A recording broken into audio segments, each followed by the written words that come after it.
How to buy meme coins on Binance. So hey everyone, welcome back to the channel. So in this video I'm going to show you how you can buy meme coin on Binance. So on the official Binance website, there is already a article about how you can buy meme coin. So first of all, you have to create a free account on Binance website or the app, and after that you have to choose how you want to buy the meme coin asset.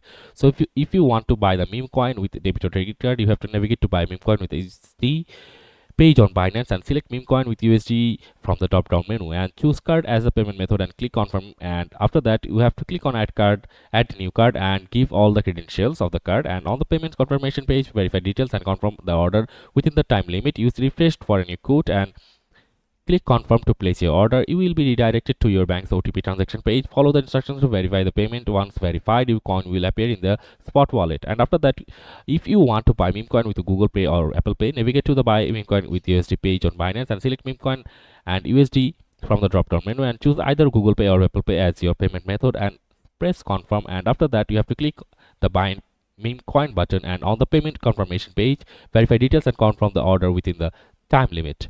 Use refresh for a new code and click confirm to place your order. And if you want to do a third-party payment, there are multiple options for third-party payment channels. Please visit the Binance FAQ to check which one are available on your region. And after that, you can check the payment details and fees. You have 1 minute to confirm your order at the current price. After 1 minute, your order will be calculated based on the current market price. You can click refresh to see the new order amount, and you can store or use your meme coin in Binance. So that's it for this video, guys. See you on the next one.